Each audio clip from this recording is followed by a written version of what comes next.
আসসালামু আলাইকুম ভিউয়ার্স, কেমন আছো? আশা করি তোমরা ভালো আছো। আজকে আমি তোমাদের সাথে ভয়েসের ধারাবাহিক ক্লাস নিয়ে যেটা আলোচনা হচ্ছিল, আজকে আমি ইন্টারোগেটিভ বাক্য নিয়ে আলোচনা করব। আজকের বিষয় হলো মানে প্রথমে আমি হেল্পিং ভার্ব দিয়ে করবো, তারপর ডাব্লিউএস দিয়ে করবো যদি সময় পাওয়া যায়। হেল্পিং ভার্ব যেহেতু 4 ধরনের হয়, তো এটা ডু ভার্ব, এটা হ্যাভ ভার্ব, এটা ফিউচার ভার্ব, এটা হলো মডাল ভার্ব। এই 4 ধরনের হেল্পিং ভার্ব আমি আলোচনা করবো ইনশাল্লাহ। দেখো, আর একটা কথা মনে রাখবা, হেল্পিং ভার্ব দ্বারা যদি শুরু হয় তো সর্বদাই মনে রাখবা 2টা থাকলে 3টা, হেল্পিং ভার্ব দ্বারা শুরু হলে 3টা হবে, এটা নিশ্চিত। আচ্ছা, ডু যদি থাকে, ডু দ্বারা যদি ডু, ডাজ, ডিড যদি থাকে, ডু, ডাজ, ডিড, এই 3টা যদি থাকে তাহলে দুটা ভার্বই হবে। আচ্ছা, প্রথমে দেখি হেল্পিং ভার্ব দ্বারা have you done the work. আমরা গত ক্লাসে শিখছি ভার্ব 2টা থাকলে 3টা হবে, মূল ভার্ব পাস্ট পার্টিসিপল হবে, তবে হ্যাভ হ্যাজের সাথে হ্যাভ হ্যাজ হ্যাডের সাথে পাস্ট পার্টিসিপল থাকে, আর একটা প্রিপোজিশন ব্যবহার হবে। আচ্ছা, এখন দেখো তাহলে এখানে have you done the work, এটা হলো অবজেক্ট, এটা কি অবজেক্ট, এটা হলো সাবজেক্ট, এটা হলো ভার্ব, এটা হলো হেল্পিং ভার্ব। এখন ভার্ব এখানে একটা দেখো 1 2 দুটা আছে, তাহলে হবে হলো 3টা। মনে রাখবা হ্যাভ, হ্যাজ, হ্যাড, এই 3টা যদি থাকে তাহলে সেখানে বিন বেশি হবে। কি বেশি হবে? বিন বেশি হবে।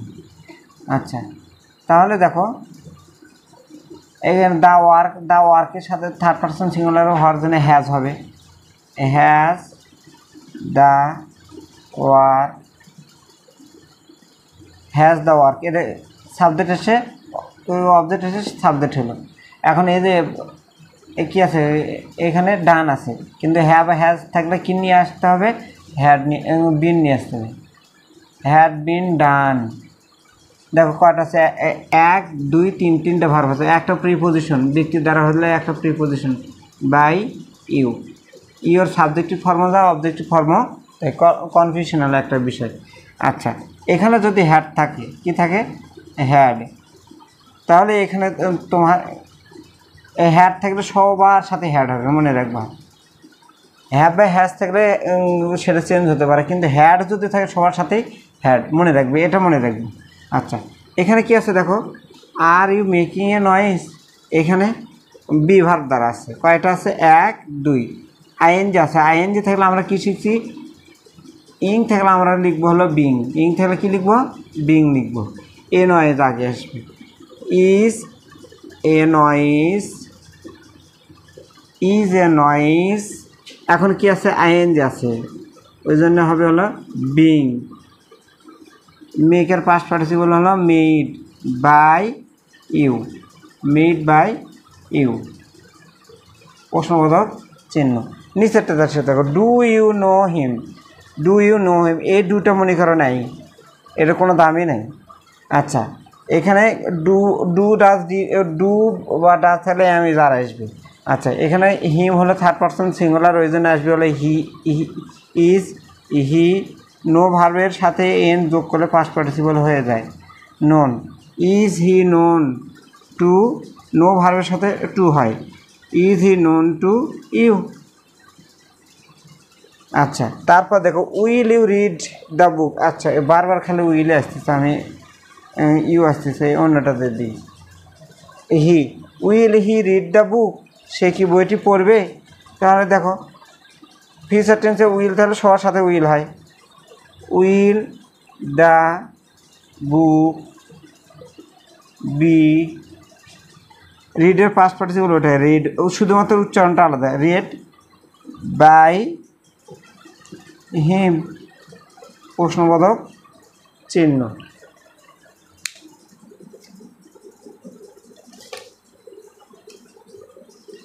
আচ্ছা, তারপরে দেখো কোনো সময়ের জন্য যদি থাকে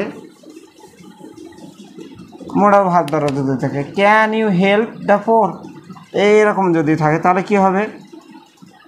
মোডাল ভার্বের কোনো চেঞ্জ নাই, ক্যান দ্য পোর, এই পোর মানে পৃথিবীর যত গরিব আছে, তারপরে মোডাল ভার্বের সাথে হবে হলো বি ভার্ব, বির পরে মূল ভার্বের পাস্ট পার্টিসিপল, হেল্পের পাস্ট পার্টিসিপল হলো হেল্পড বাই হিম অথবা you,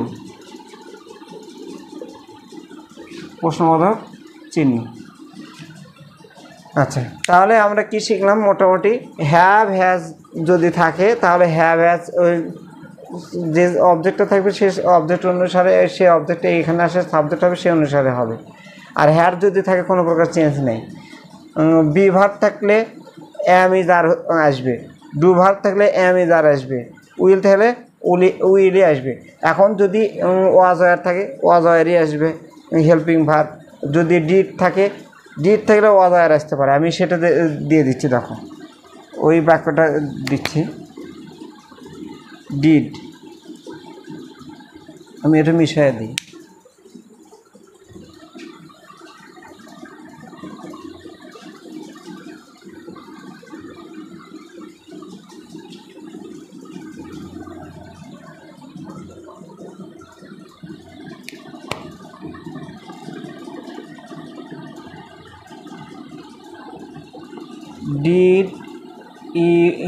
Did they catch the fish?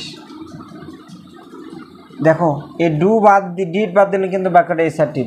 যে ডিড যোগ করবো তখন বাক্যটা হলো ইন্টারোগেটিভ। এটা যখন প্যাসিভ করবা তখন এখানে কি আছে? ডিড আছে, অবশ্যই পাস্ট টেন্স। তখন এখানে ডিড থাকলে তোমার নিয়ে আসতে হলো ওয়াজ, আর একটা হলো ওয়ার ধরতে হবে। কী ধরতে হবে? ওয়াজ, আর একটা হলো ওয়ার। তাহলে দেখো তো এখানে কি আছে? ফিশ, অবশ্যই ওয়াজ হবে। ওয়াজ দ্য ফিশ, ক্যাসের পাস্ট পার্টিসিপল হলো caught by them, caught by them. আচ্ছা, তারপরে দেখো অনেক সময় এরকম থাকে ওয়ার দে প্লেয়িং ফুটবল, প্রশ্নবোধক চিহ্ন। এটা প্যাসিভ কেমনি করবো? ওয়ার আছে, তার মানে ওয়াজ বা ওয়ার নিশ্চিত আসবে। আচ্ছা, এখানে কি আছে? ইং আছে, অতএব আসবে হলো বিং, মনে রাখবা। তাহলে ফুটবল খেলা ওই জন্য এক বছর ওয়াজ football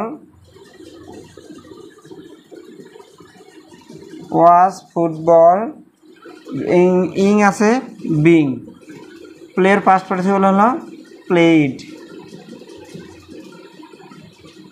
was football being played by them.